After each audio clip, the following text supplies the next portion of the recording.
Welcome everyone, and thanks for tuning in today for our Super September Business Mentoring Series. So we're going to call it the lunch break or business over lunch, and big welcome to everyone from 12 to 1 through the lockdown and stage 4. We've still got a few weeks to go, so we thought we'd try and connect people in the business world, whatever level you're at, whether you're a young entrepreneur, someone starting out, first job, someone who's just lost your job, working part-time, working full-time, is a manager, is a director of your own business, is looking to build your business, looking to possibly sell your business or exit and look for the new pathways forward. So we're going to have a bit for all of you there. As usual, a few housekeeping duties there. Make sure you put any questions forward on your chat, and we'll definitely have a around 5-6 minute chat at the end there. So we'll filter through some of the best questions each section of each show. So please put those through. Make sure you mute while the speakers are on, so we just get as clear communication as we can. And obviously video, you can refer to that where required if you want to be on camera or not. So enjoy what's about to come. My name's Anthony Phillips, and I'm the director of Phillips Coaching, the Phillips Foundation, and Phillips Brothers Foundation, and probably had a long career as a phys ed teacher, teaching at Geelong Grammar School, and then running a business or starting and founding a business called Camp Australia with my brother Andrew, who's one of the guest panelists each week. So we'll be sharing a lot of our journey of how we built what was the biggest childcare business in the country, along with a number of things in sports coaching, camps, events for kids, corporate fitness, group training. We built massive businesses in those areas as well. So Andrew is going to share a lot of our tips and things that we learn along the way to hopefully help you with your stage of business. So a big welcome to Andrew Phillips, and he is the director of GrowCorp Foundation, also a director of the Phillips Brothers Foundation. We also have the business guru and leader, the number one man, Stefan Gazakis, who runs the Business Benchmark Group. Stefan, I've known for a number of years, and is just the expert on getting the mechanics of your business right, the people right, the right culture, the right mechanisms to really drive your business. So he'll be doing some fantastic work on things to consider while COVID's on, and beyond that, how to maneuver, how to make your business successful. So we welcome Stefan and his team, Nikki and Rob behind the scenes, who are helping produce each Wednesday session there. Also to Judd Murray, who's going to be our resident wellbeing expert. He's done a lot in the corporate health and wellbeing area, a lot in schools, and massive amount of research with hospitals and medical on how we can get the best out of ourselves in the mental health and wellbeing space. So a big welcome to Judd Murray as well. So we hope you enjoy the show today. Why are we doing it? We believe there's a real need there for some mentors. And I know with Andrew and myself and the other panelists, we had some great mentors on the way, and a lot of them did it for nothing and were, free of their advice and time at all times. And when you look back on your journey in business, we cherish their support and what we learned from them. And they help us jump hurdles and, see big icebergs in front and maneuver around things at times, and really helped us on our way. And we're always uplifted. We know when they came on after it, we'd come out of the meetings with a real lift in spirit and positivity to really attack our day and keep at what we're doing. So, there's a big reason is to now give back from Andrew's and my perspective. Stefan also has got some amazing programs with his Business Benchmark Group that you can tap into and do further work with. And he's also got that mind in the game of really helping people in this difficult time. And Judd Murray is also, really there to, exercise that opportunity to really work on yourself, get your self-care right, get your body and your mind and your whole spirit in the right frame so you can really attack what's happening now, which is very difficult for a lot of people in a lot of business, and beyond what's it going to look like beyond this time and how we get ready for that. So a warm welcome to everyone today. As I said, this is about connecting. We're about connecting people and making a network or a group of mentors and like-minded business people to help you through this time. And hopefully it'll be a positive experience. But please jot down any questions. We'll have a bit of chat at the end, and we'll get the show underway. And we're going to go straight to Andrew Phillips today. And he's talking about the building of our business and looking at probably more that startup and those early phases. So over to you, Andrew. Oh, thanks, Anthony. Could you just give me a thumbs up if you can hear me? Great. Okay. Well, interestingly, 3 or 4 minutes ago, I had some tech issues. And as it turns out, I had tech issues through 30 years of running our business. It wasn't my strength. The sales is my strength, but we're here now, and I really appreciate the introduction, Anth, and the team on this call. As Anthony mentioned, we have been delighted to be able to put together a series of 4 or 5 sessions over this period, which, having sold a business 3 or 4 years ago, we feel deeply about the situation many businesses face themselves in at the moment in tough times. But hopefully over the next month, we can give you some tidbits about how we went about our business growth over that 30-year period, and a few takeaways each week. What Anthony and I were talking about with the team, and Ant's asked me to just sort of touch on, and I believe there was 4 significant stages of our business, and I presume most businesses go through. Of course, there are fast, rapid growing businesses, and then there's slow burn businesses, and I'd call ours in that second category. Over 30 years, the ups and downs. But clearly, I've seen 4 significant stages that I wanted to talk about over the next month. Those being startup, rapid growth, significant value add, and of course, exit. And today, I'm going to focus more on a startup. And I realise that a startup doesn't have to be when you're in your 20s. It could be in your 30s, 40s, 50s, or indeed later in life. So for all those, and of course, it could happen during running an existing business and having to pivot and move and start up, particularly with this innovation that most businesses are having to think about now.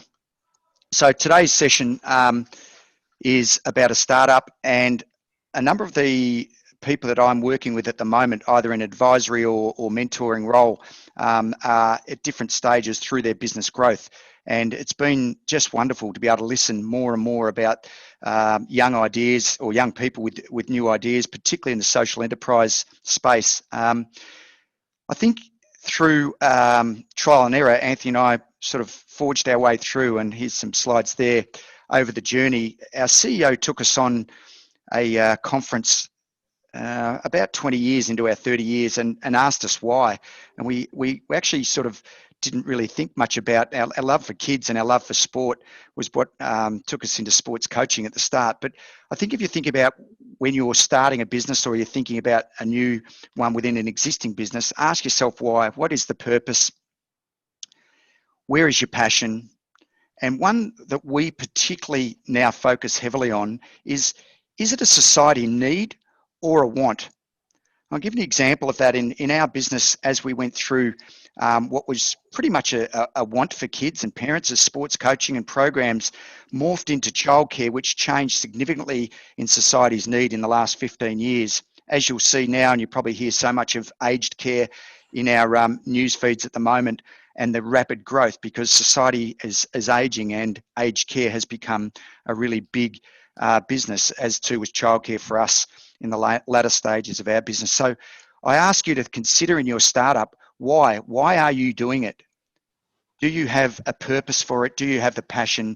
And then really ask yourself that specific question, is this a need or a want? Because I can guarantee if there is a greater need for your product, it's going to be easier to sell it and maintain it than the want of coming and going.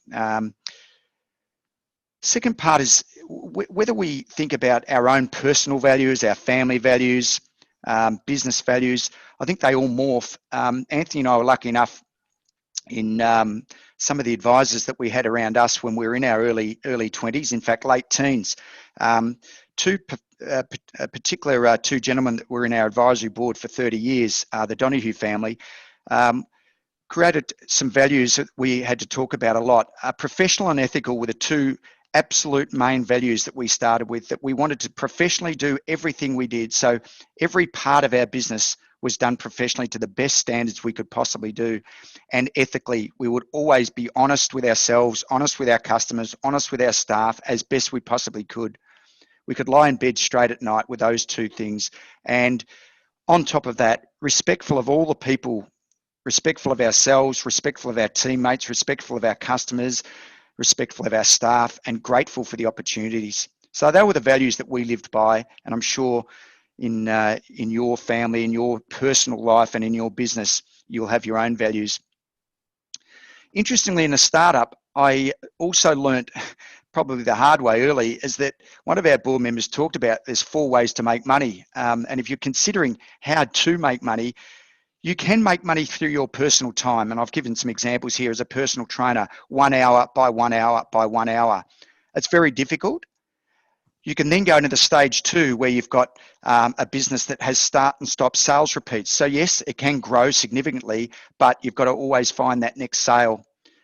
The third level is where there are perennial contracts, where you've got a growing team creating contracts with the certain business facets that you're in. And our business was in this particular area of being working with schools and having long-term perennial sales contracts that were ongoing. And then the last one, which we never quite got to, which I know some of the people I'm talking to at the moment, we call it money while you sleep. It's an upfront investment, usually in IT, and you can see the rapid scale in these businesses, but it's not so much labor intensive, and there's usually a clip ongoing. So think about which part of that you're in when you're thinking about your startup, and hopefully if you can work to the longer term contracts and investments up front, you might get a greater opportunity for the business to have sustainability. One area that we loved, Anthony and I think it is in a makeup of the different people, is bite off more than you can chew and then chew like crazy. There was one word I left out there, it might start with an F, but you know, I think one of the greatest things we could ever do is just start something. Don't think too much. Don't write up too many thesis business plans. Sure, you've got to have financial responsibility, and that may include banks or it may include investors. So absolutely, you need to do that. But I think the main thing I would talk to younger people, or indeed people looking to start up a business, is just have a go. Anthony and I were lucky enough to be brought up with a pretty strong work ethic in our family, and I think that's one of the things. Once you're up and going, you can certainly pivot and make changes as you go, but just start and do something. The next part that I would implore all people to do in starting up is actual focus. I think the most important thing is, and our learning from this is that we did have a number of different things going at once while we were biting off more than you could chew and chewing like crazy. We certainly had sports coaching, camps, events, and then we sort of fell into our childcare, but we soon realised through some great work of our administration team, our IT and our finance team, that if we could focus directly on one thing, which was pretty much one of our board members talked about, the 80-20 rule. Where are you spending the least amount of your time in order to make the most amount of money? So when we looked at all of our products, we found our childcare was pretty much the easiest part of what we did, 20% of our time, and made 80% of our returns. So we quickly focused heavily on that one area. You can scattergun too far, and when you find yourself in that mode, you'll be running, chasing your tail. So if you've got one thing, just do it well, do it as a complete focus for that, whether it be first year or second year. In the next coming weeks, I'll talk about rapid growth. But one of the most important things when we stopped trying to be all things to everybody, which in startup you have to, as I said, bite off more than you can chew and chew like crazy, but being able to focus heavily on that one thing that's making the money is critically important. Last couple of slides for me today. Support systems are critical. I know that it may be just you on your own as the entrepreneur with your great idea. And believe me, you're going to be the one that's going to have to drive your business.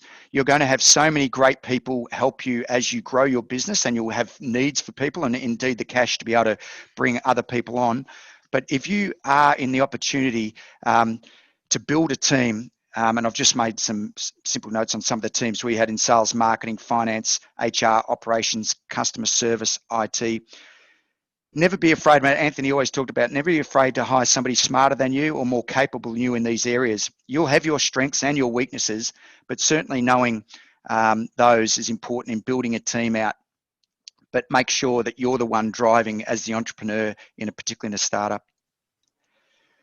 One pretty important lesson we learned early in our business is cash is king. One of our advisors talked about debt early on, and we were lucky to have a cash flow business that was cash flow positive, and we didn't actually need to take on debt and didn't have infrastructure, etc. Now, I know every business is different, but I implore you to, at a very early stage in your startup, ensure you've got the correct administration and IT development systems to make sure you get your cash.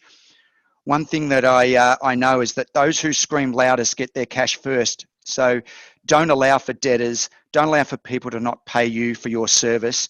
Make sure cash allows your business to stay afloat and is the number one thing early stage in making sure. When we see all the statistics of businesses that don't make it through the 1 year, through the 5 year mark, usually it's because of lack of cash flow. So absolutely make sure your administration systems are strong and invest in those early, even before you start your sales approach. And lastly, on the support systems, as I say, I've been delighted to be able to give back. In the last couple of years, we're sort of in the late 40s when we sold our business, and now 50s. Our mentors and our advisors were able to be people that we admired from a distance and close friends, and we had them guiding us. Pretty much what they said is allowing us to not make the mistakes that they did. So if you can get yourselves around people that you respect, admire, but whether they be family or other areas of your life in business. I've been recently lucky enough to join as an advisor on 3 or 4 different businesses and be able to give support in those ways. And believe me, it is such great guidance for when you're starting new businesses.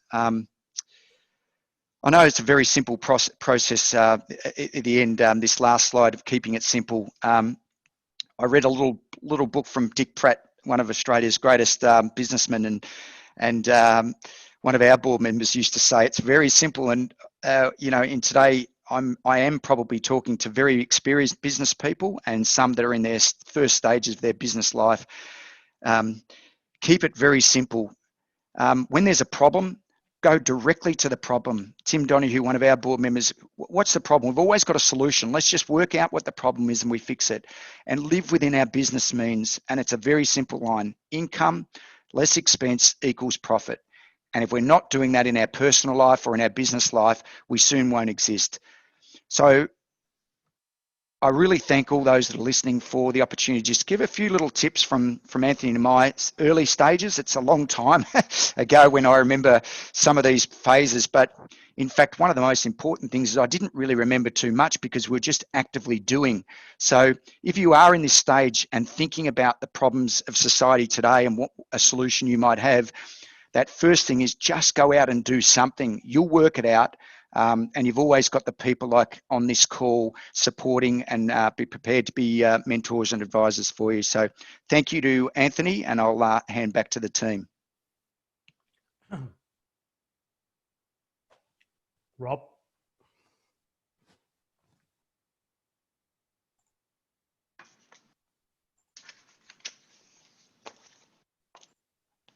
Rob, I need you to put me on, mate.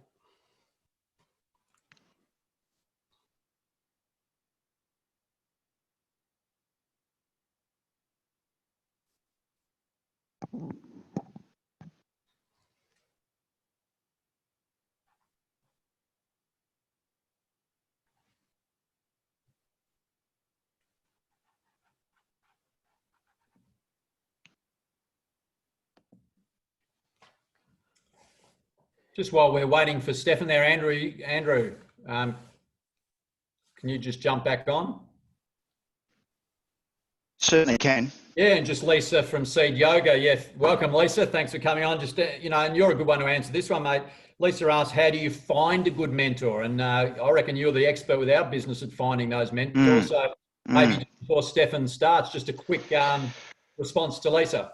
Well, I think I've certainly learnt a little bit in the last little whiles that we've got 2 ears and 1 mouth and we should use them in proportion. So I think if you've got a mentor that is prepared to listen, prepared to pretty much give you their experience, but listen heavily to what your issues are. Anthony, my approach to this was to, we're known by the company we keep. I think we were lucky enough to have business friends that had already been down that path 20 or 30 years. And We watched their values as a person. We watched their business values, and that was pretty much my approach, is to aspire. And I wanted to aspire to where these people were in a business level. So with the kind values that they had, to support and listen and not govern and tell us exactly what to do, but to encourage. And one final thing I always remember at the end of all of our board meetings, there was always positivity. We never walked away, even though we had tough times where our backs were against the wall and we nearly lost our business. There was never a time when our advisors and mentors didn't give us that significant encouragement in order to go on and focus on the next weeks and months. Yeah, well answered, Andrew. I attest to that too. And as I move into my part of the presentation, firstly, I want to say thank you to Anthony for reaching out and asking whether I'd be interested, and certainly was. And there's always an opportunity to give back, and there's always an opportunity to help people that are not exactly within your community, but they ultimately can benefit from, as Andrew just alluded to, some proven walk of the walk, some proven, I guess, aspects as to what has worked, what hasn't worked, and what can we, by virtue of sharing, help other people in their quest for business. And if we think about COVID-19, if we think about 2020, we are currently living in an era where it is going to be referred to as the post-COVID era. And when we look back in history, 2020 as a year, there'll be a massive line as it relates to the start of this decade being referred to as the year the coronavirus and COVID-19 literally made an impact, a difference.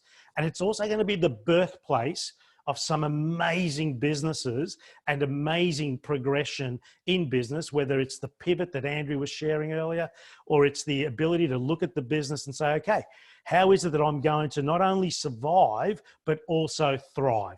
So if I can just sort of piggyback on the beautiful sharing from Andrew just then, what we have come to understand over many, many years in business at Business Benchmark Group, and specifically my journey in business, which started in 1993 when I took over a family business, which was in the textile manufacturing industry. Mum and Dad were migrants of the 70s. They grew this amazing business by just working hard.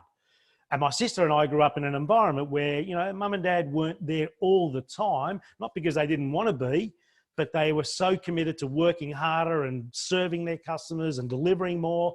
And they had 120 people working with them in the late 80s. By the early 90s, I'd finished university. I was living overseas, came back for my sister's engagement to a business that almost had, I guess, Mum and Dad's business almost had the family home on the hammer.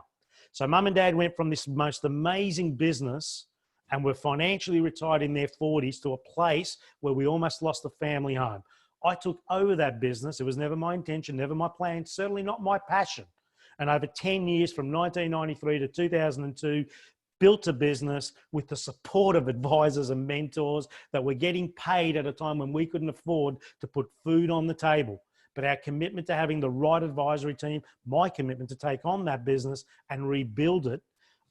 And it happened over 10 years where we became a benchmark business in Australia, in the textile industry, manufacturing industry, in the 90s. We were the number one supplier to Nike, Adidas, and Puma.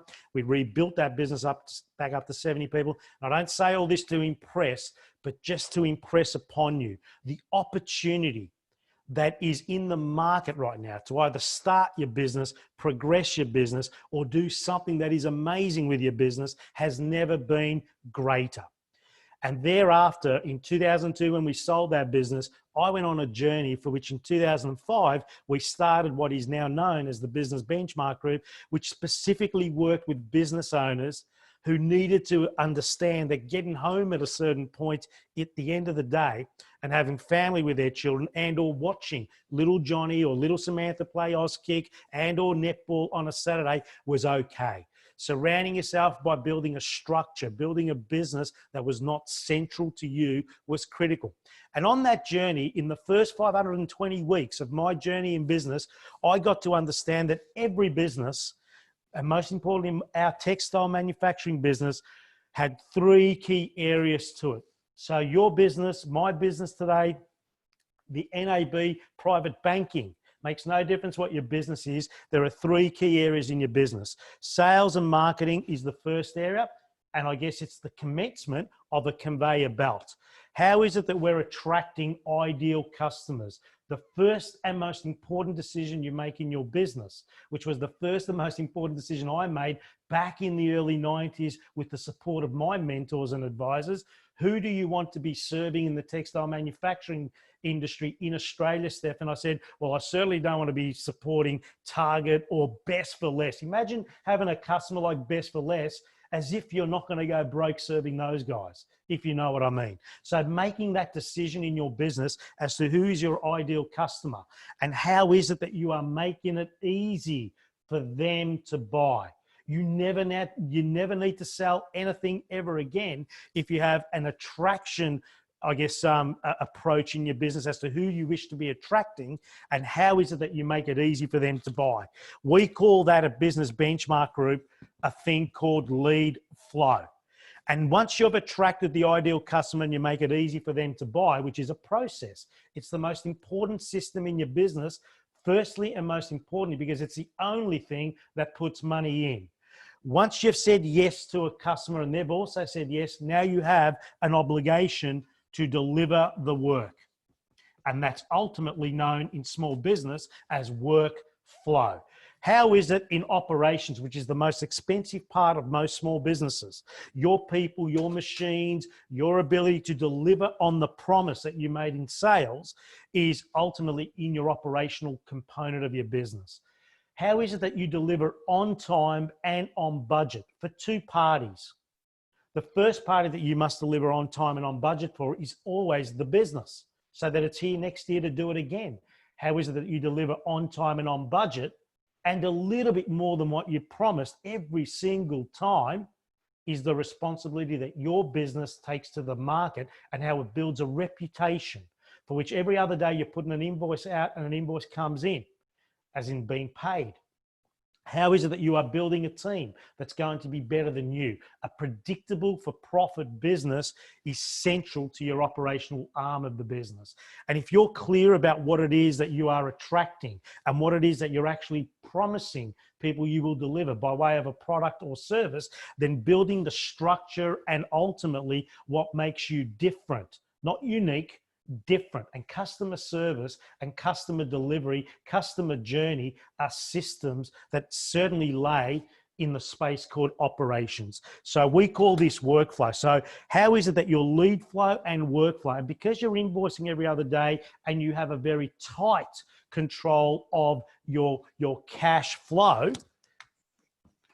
and you have a system that ultimately supports minimizing debtors, people pay on time, being clear about what it's costing you to do the work and thereafter be left with free cash in the bank, otherwise known as profit. So it's through our ability to have lead flow, workflow, and cash flow as a constant in our business, hence why this concept here is called the business conveyor belt.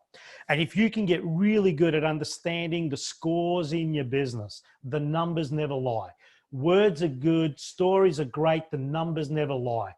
As you need to go on the journey, as you are on the journey, as you progress in the journey of business, how is it that you ensure that the numbers, the ratios, the key scoreboards in your business speak to you and confirm for you what is working, what is not working, and what can you do about it? It's through that process, through sales and marketing, operations and finance, that the business conveyor belt flows. And if you have lead flow, workflow, cash flow, lead flow, workflow, cash flow, working in alignment, it's not a seesaw. Today we'll do lead flow, tomorrow we'll do workflow. That is a seesaw which costs you money. How is it that you can ensure that every day there's a component of your activity, your focus, your ability to create structure and flow so that you ultimately end up where they all meet? And this is the greatest prize in business. It's where they all meet, where synergy, where 1 + 1 not only equals 3, but it equals 5, 6, and 7. And that's where profit flow turns up. Everything we do in business, regardless what shape or size you're in, will always end up in lead flow, workflow, cash flow, determining what your balance in the bank is every other 30 days, every other 90 days? How is it that you are building with precision the structure to deliver on that? So, Rob, can we have the first poll? So what I'm going to ask from you now is, how many people do you have on your team right now? How many people are you leading on your team right now? So just very quickly, literally 10 seconds, tick one of those boxes. It's 0, it's 1, it's 2, it's 3, it's 4, it's 5, or it's 6+. Tick that box right now. Excellent. What I want you to also think about, as I've just shared this concept of the business conveyor belt, how is it, where do you feel you have most challenges right now? Do you have it in lead flow? Do you have it in workflow? Do you have it in cash flow? As it relates to COVID-19 and where we are right now, a real emphasis on building relationships, a real emphasis on building more momentum as it relates to, don't go to the market needing more people to buy from you. Go to the market to help people more so. So imagine building a business where you are reaching out and growing momentum to help people choose you in the future. And the future could be next week. It could be next month. What an awesome opportunity we have. So is lead flow or workflow or cash flow your greatest area of challenge right now? Where is it that you need more focus and more intensity and more scoreboard as it relates to your business right now? And depending on what you answer, and how you answer it, how you reflect on it, will also give you a reset every other day, every other week to do the strategic work, to do ultimately the tactical work, the activities. So really, really clear. So I'm just sharing this, and I'll keep on building on this thesis called the business conveyor belt. Further to what Andrew was sharing, and more so from what I've experienced over 25 years of business. So what we see, lead flow seems to be the biggest problem or the challenge that we're facing. Not unusual, hence why I unpacked it in my sharing earlier. And what an awesome opportunity it is right now to get that phone, literally, get that phone working for you. Get your Zoom meetings working for you. Reach out to as many customers that you would love. You choose your customers. Your customers do not choose you. You make it easy to attract them. You make it easy for them to buy. I'm going to share with you what we refer to as the ownership journey. And over 25 years in business, there's never been a business that I've worked with and or owned with my own money on the table that this hasn't been the journey that I have personally been on, and the hundreds of clients that we have worked with and continue to work with every other year. There are 5 phases of business as it relates to SMBs, small, medium business. So I'm going to share with you the ownership journey first. The first stage of any business is you being the operator. You are on the tools. You are, strictly speaking, the hairdresser that is running a hairdressing business, the electrician that is running an electrical contracting business, the accountant that is doing an accounting-based business. No different to what I'm doing right now. I'm doing coaching right now, or facilitating. That's me being the operator in my business. That is such a beautiful place. However, if you stay there for too long, you're going to have what you've got, which is a glorified version of a job. The ownership journey, at some point you start attracting a few more customers, you need a few more resources, a few more people, a few more vehicles, whatever it is that you need to deliver your product or services, and you start managing a few more resources. Ultimately, someone convinced you that you were the owner. At some point, someone told you that you are the owner of this business, but in fairness, you're not spending more than 5 to 10% of your working week, let alone the after hours. No different to mum and dad over 20 years of working really hard. They were never owners of that business. They were operators in their business, managing a lot of people, but there was no structure of putting time to review, reflect, and reset, which is what owners do. What we suggest at Business Benchmark Group is that at least 5 to 15% of your time, your working hours, that is. So if you're working a 50-hour week, anything between 5 to 7 hours a week needs to be, now it shouldn't be tomorrow, but you need to build to this, 5 to 15% of your time needs to be in owner time. Eventually, you end up being the investor in your business. And if you just look at this as a triangle, there is your CEO. So if you treat yourself as a CEO of your business, there are your team leaders, and there are your existing and growing team that are going to become future managers and or leaders. That is a model for organizational chart advancement. The 5 phases of business. The first $1 million you ever make in sales in your business, or revenue in your business, or income, will be the hardest $1 million you ever make. The second million gets a little easier because I got a few leverage points. However, only 7% of SMBs in the world, 7%, ever make it to $2 million in a given financial year. That is 7%, $2 million. So if you can get to $2 million of revenue per year, and the question is, why wouldn't you? If you get your structures around lead flow, workflow, cash flow, and start getting really, really, really cautious and protective, like a fat kid on a Smartie as it relates to your profit flow and cash flow, because cash is king. Andrew was right. Going from 2 million to 5 million happens like that. And strictly speaking, going from 5 million to 25 million happens just as quick. And it's not quick because you've got everything going for you. It's quick because it's leverage. And the biggest concept in business is leverage. Now, I travel the world doing what I do. I've written several books. I work with a lot of businesses. Again, I don't share this to impress, but what I get to meet is never a bad business.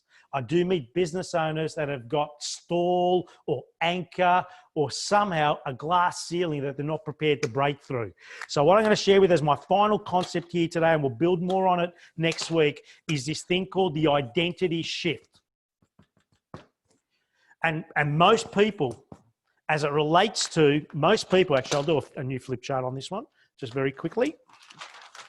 Most people, most business owners, most leaders, what they do, if this was their identity, if this was the way they saw themselves, if this was their future, some people are actually back here, which means they're holding themselves back. They don't believe it's possible for them. They believe if it's meant to be, it's up to me, but they take that so literally that they literally work 15 hours a day. They have no trust in themselves and or confidence to build structure and people and process. That is a real shame. Other people are also way ahead of their identity, which means they are talking a game that they're never going to play. They're never going to be the people that actually fulfill and or finish the things they started. They are your typical gunners, right? So they're the imposters. In saying that, where you need to be as it relates to the moving phases of business and or the identity shift that is needed as you go from operator to manager to owner, ultimately the investor. And we see in Anthony and Andrew a remarkable version of that exact process. Is you just need to be this far away, an arm's length and a little bit from where you're going. This is your purpose. This is the destination that you are constantly moving and chasing. It can't be too far from you because that's unrealistic. You cannot be too far away from it because you are pretending. You literally need to be this far away from it for it to be beneficial for you and your loved ones. Everything we do at Business Benchmark Group is about ensuring we are elevating and raising and taking to a whole new level the identity shift, and most importantly, do you deserve a better quality of life? Now, in fairness, it does take access to resources and cash to have a better quality of life. Now, money does not buy you happiness, but it gives you choices. And choices is what we're all striving for as it relates to our business. I'm Stefan Kazakis, Business Benchmark Group. Thank you, Anthony, for the invitation. I look forward to the next 4 weeks. I hand you over to Judd. Hello, everybody, and thank you for sharing your time with us today. The four of us are really trying to make and expecting and hoping to make a really big difference in your lives, not just in the business that you're creating, but in the business of yourself. So I spent over 30 years working with individuals trying to help empower them to become the best version of themselves. The two major assets that I focus on is our physical self and our mental self. And only when both are coordinated, aware, engaged, do we really have the chance of optimizing our potential effect. And at the end of the day, value is what we're after. To have an impact, to be able to influence, to be able to provide value to others. So before I go on too much and start really getting into the nitty and gritty of well-being, just for a moment, I want you all to stand up for a sec because I need your bodies engaged. So if you're sitting down, stand up if you can, all right? Very, very simply, it'll take 1 minute. Just shake your hands out. Become aware of your hands, aware of your arms. Reach up into the air as high as you can. Stretch and release. Reach up into the air again and release. Swing your arms heavily through the shoulders. Nice and relaxed. One in front, one behind. If you can, coordinate. Okay, hips. Really become aware of your physical self, because I'm going to need your mind and your body. Okay, reaching down towards your toes with straight legs, just relax. Bending your knees, come up. Last stretch, cross your legs, stretch up like a banana. Release, other side, and release. Okay, so now let's get to work. I'm going to put a little PowerPoint on. I'll share the screen with you all.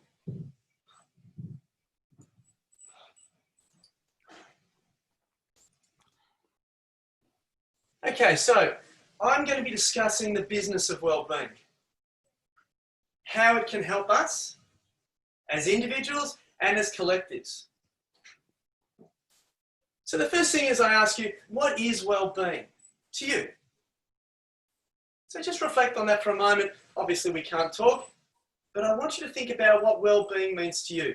You're at the, I suppose, the starting point, the midpoint or well-developed point of your business. And I want you to think about well-being for yourself as a person and for your business. What does it mean? After 30 odd years, I've come to the definition that it's a positive and confident state of health and contentment. So those two things are really important. We're talking about confidence. We're talking about being healthy and content. And as a business owner, as an individual, you understand that confidence is really important. You can't invest in yourself. You can't invest in your future, no matter how wonderful your ideas are and your concepts are and your passions are. If you're not confident, you can't invest. If you can't invest, others can't invest. Well-being gives you the platform for investment. It's also something that links us all.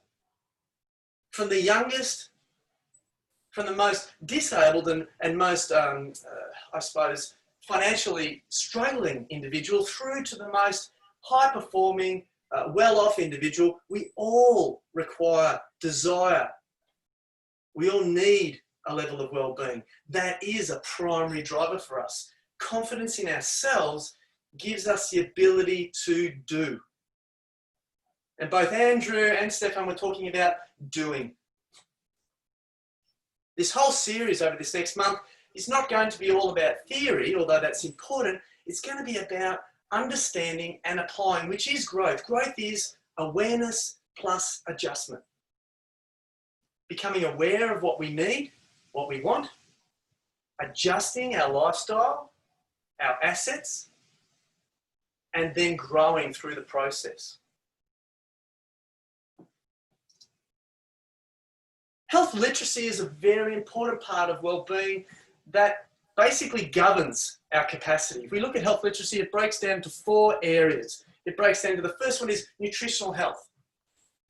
Now, a lot of this stuff you'll know. A lot of this stuff we know in theory, but a lot of this stuff we don't practice. And in the end, business is an applied function. So nutritional health is our fuel. It's the basic building blocks that create capacity.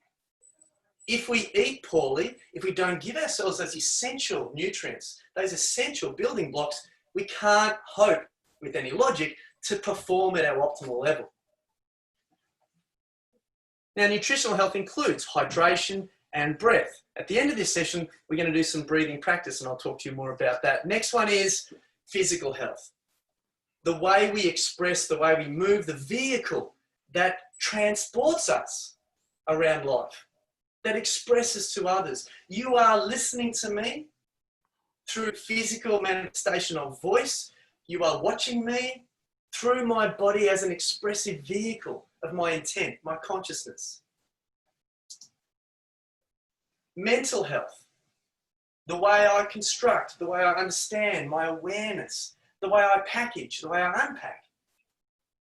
My motivations, my priorities, my fears, my hopes, my strengths, my weaknesses, all reside between the ears, ultimately. Lastly, social health. Anthony and I talk a lot about this. In the end, I work very hard on myself, as you would yourself, to empower myself to become the best or realize the best version of me. Ultimate expression of that for me is to be able to help others. My basic power, I've realized after all these years, is simply influence. I can't make anyone do anything. I can't make any of you change, but I can hopefully influence you to find your strength, to create your journey, your roadmap towards contentment. So what has wellbeing got to do with business after all of that? Well, think about it. To be honest, how can it help you? What can it do for you? And the answer, one word, everything. Business is a form of expression. There's a great growth at the moment. Lots of people trying to start up small businesses, and that's brilliant. Why? Because they're looking to express, they're looking to show value. They want to have an influence. That desire, that passion is to be applauded. It's brilliant. The four of us want to get together. We want to give these sessions to help inspire, motivate, facilitate, support these people, all of you who want to express, who want to value add. This is about community well-being. So business is an extension and an expression of well-being. Thoughts versus actions. A great conversation. I've done lots of workshops on this. This topic is really huge because a lot of us think constantly. Circular ruminations going on and on, second guessing, double checking, going over and over. Our actions sometimes suffer. Others of us, we're out there running around, forging new frontiers, doing, but sometimes we underplay the importance of thought.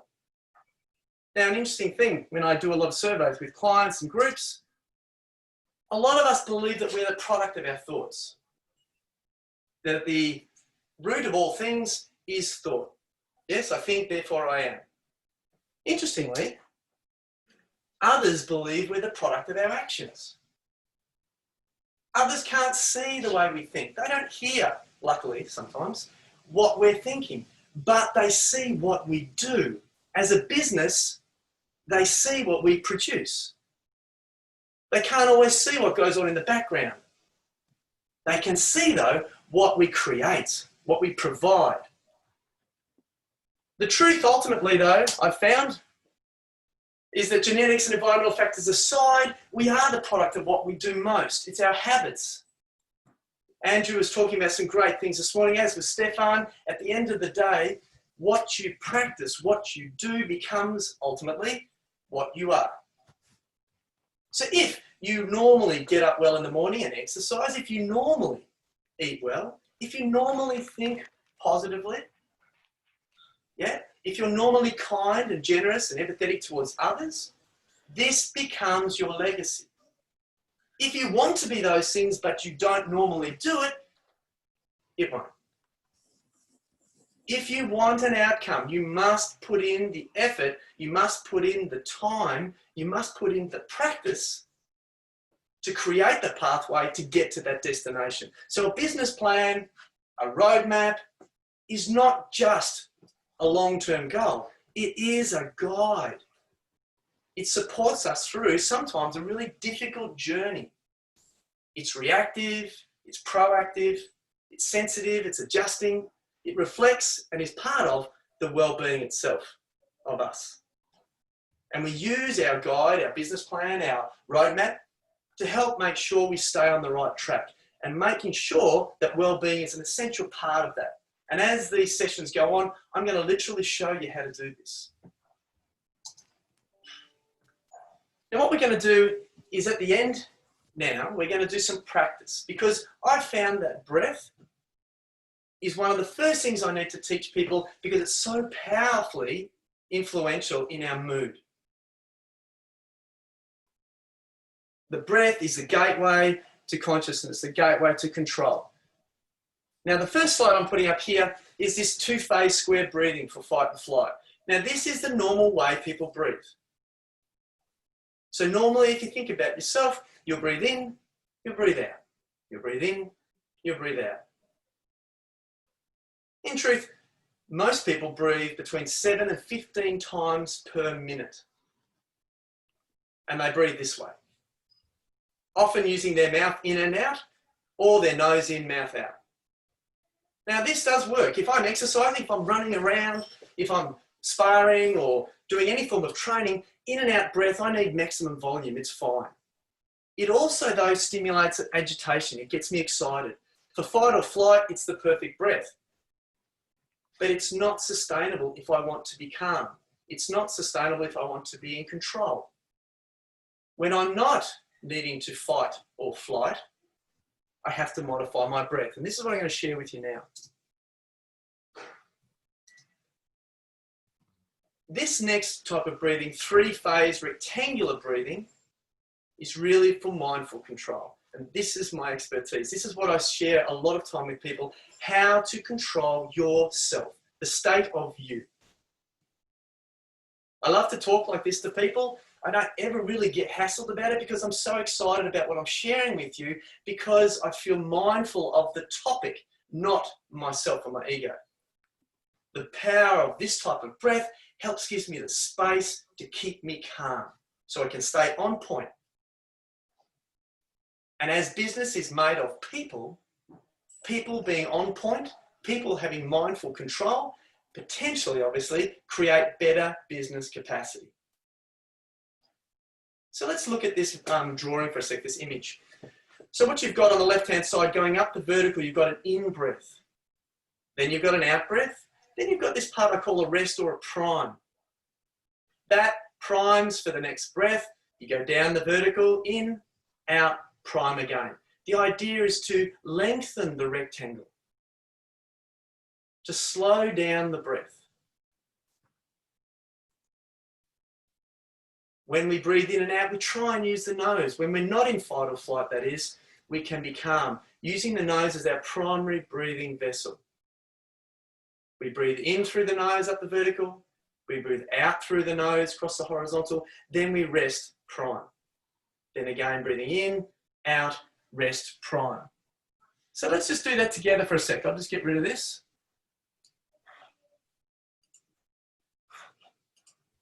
I want you to practice breathing in and out through the nose. Breathing up the vertical, breathing out the horizontal. Make sure you put in the rest and prime. Let's do it together. So I'm breathing in, using my nose. I breathe out, and then I rest, prime. Try and be patient. Try and be calm. I breathe in when I need to. I breathe out. And then I rest. Priming for the next breath. I'm not rushed. I'm not agitated. I don't need another breath yet. You may. When I'm ready, I'll breathe in. And I'll breathe out. And I do it again. Now, while you're practicing that, just before I finish, I want to tell you something pretty powerful. I challenge you to get agitated, anxious, or stressed while you breathe this way. Like a fire, if you don't add lots of fuel, lots of air to the fire, it keeps the flame low. This form of breathing is the same. Don't hold your breath, but I want you to measure your breath. Breathing in, breathing out, and then resting. That rest is the sweet spot. That rest gives you control.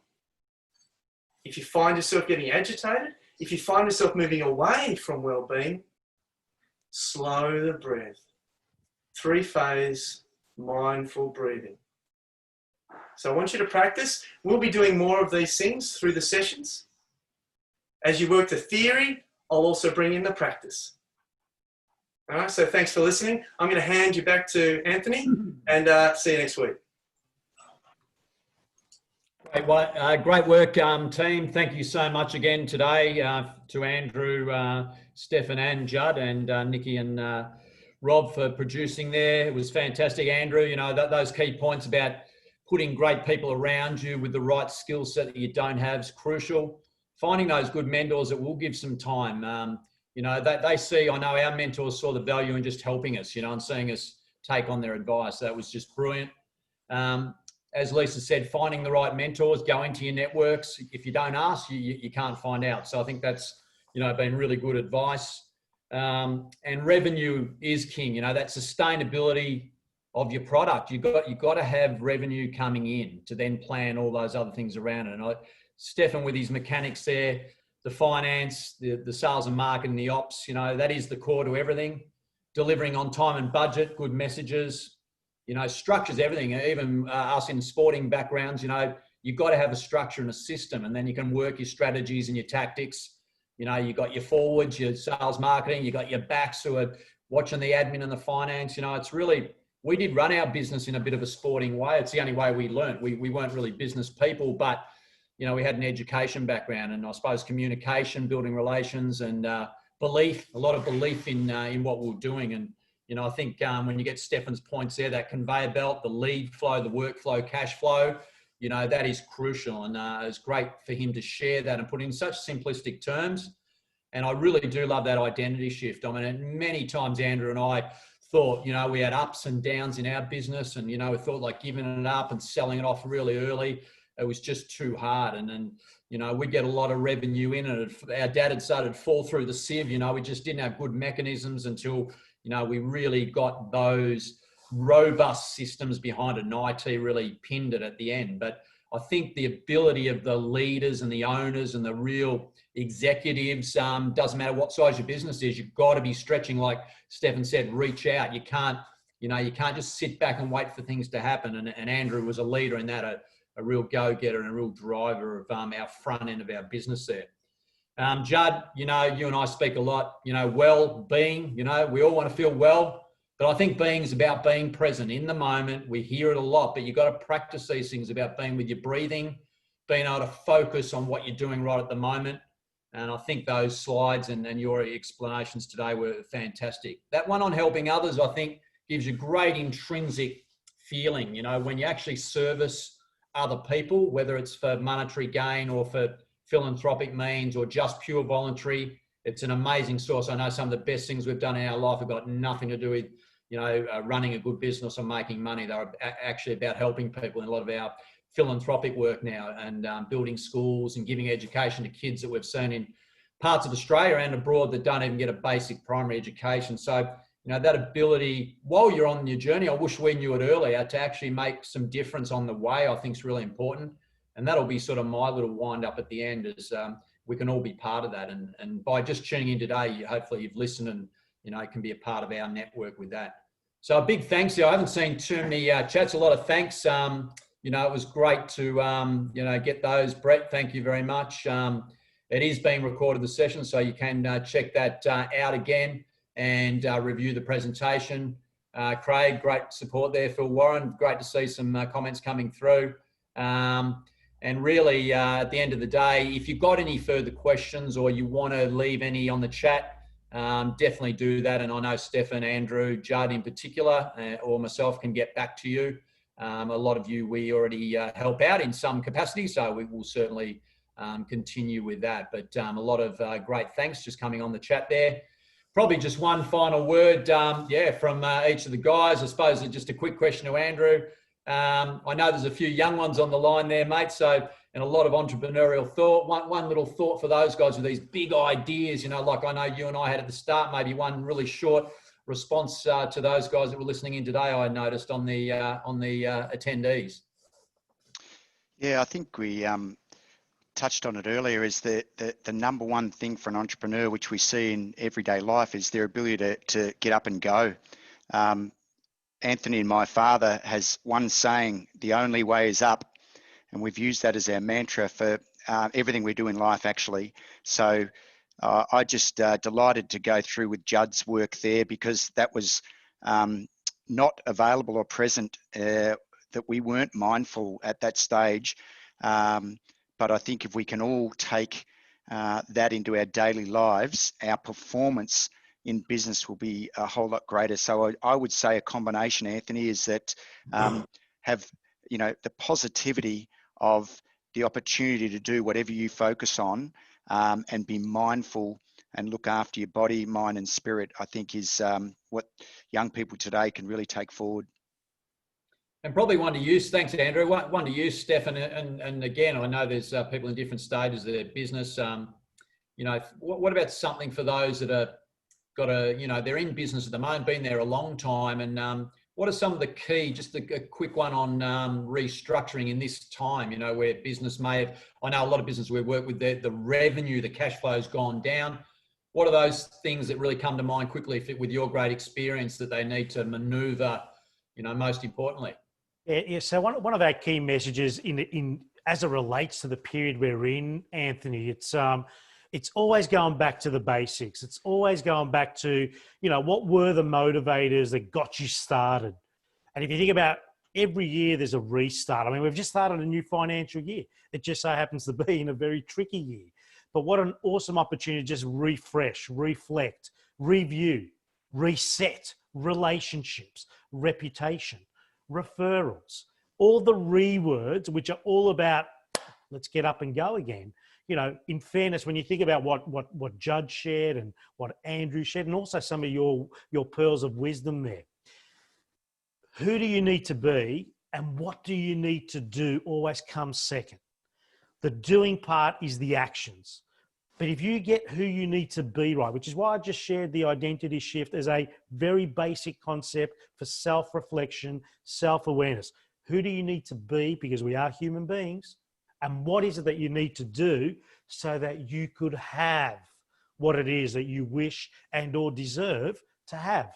So real basics, Anthony, going back to the basics, pick up the phone, relationships. You have many more people in your black books than you can get through in a day of calling and or reaching out. It's about relationships. Every one of us have them. Many of us have forgotten a little bit about the relational stuff. But be okay to go to the cliff's edge. Be okay to ask for help. Help is it's a very powerful word in the English language. I will leave you with this, Anthony. And this is, I've read The Art of War. I'm not sure if anyone else has read the book, The Art of War. And this is one of my favorite quotes that I read every morning before I start my day. Strategy without tactics is the slowest route to victory. Tactics without strategy is the noise before defeat. Do your best not to be the continual operator in your business for which the squeeze is so hard, but the juice is not worth the squeeze. Tactics without strategy is the noise before defeat, are the famous words of Sun Tzu, who wrote the book, The Art of War. The squeeze has got to be worth the juice, and the juice has got to be worth the squeeze. Every one of us has that opportunity. The basics. Brilliant. Perspective. The game we're in, and post-COVID, it's a long road. This is the way it's going to be. Not exactly walking around with masks and or not seeing our loved ones. That is not the way it's going to be. That will be over sooner than we think. But this is a long and very narrow bridge that we are all on. This is the time to be looking forward and not down. The basics. Brilliant. Yeah, and I think that the old KISS principle, Andrew, I think mentioned, keep it simple, stupid. You know, some of those things I know in our business when we just simplified and got rid of all the waste, we called it muda, the Japanese word, and we went through every fine line item in the business to say, do we really need to be paying for that in expense sense, and obviously still maximizing revenue to increase profit. But yeah, I mean, they're just simple things but you've got to apply. I think as Judd said, you know, action. It's about action. We can talk, we can think. Just the last one from you, Judd. You know, what's the importance of the mind training? I know we can physically, you know, eat well and work out and sleep, but I know with a lot of elite sportsmen we work with, you and I are doing a bit with, we talk about mind or brain training. Just maybe a final word on that, because I think in the corporate world, I know the stresses Andrew and I had over that 30 years, massive stresses in our business. What's a final sort of little short word from you? Well, I suppose I'd say that at the end of the day, we are the managers of our own business. And ultimately, it's the mind that gives us the motivation, the context, the resilience, the capacity So our ability to be aware, to understand, to absorb, to digest, yeah, to, I suppose, interpret, and then to apply, to create, to move on or pass on, it all is here.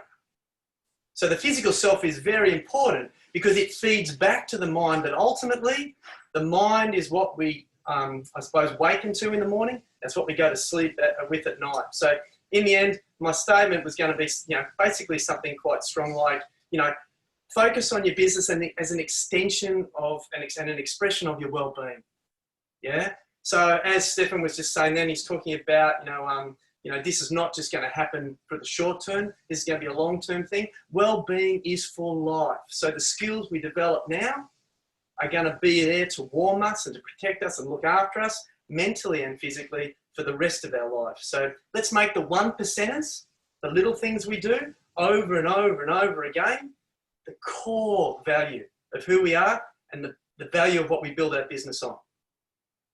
Brilliant, mate, and thank you for that. Just a couple of really quick late questions. Thanks, Steve and Lisa. Steve, just putting advisory boards in. I just think the earlier you can get voluntary people, there's plenty of people out there that had that experience and success, and make sure they've got I think as Andrew and I pick guys with a mixture of what you need so they can add value, whoever those are. We can help you find some network people if you need. And Lisa, you said your service-based business has mandated closure. Post-COVID, it will be like starting the business again.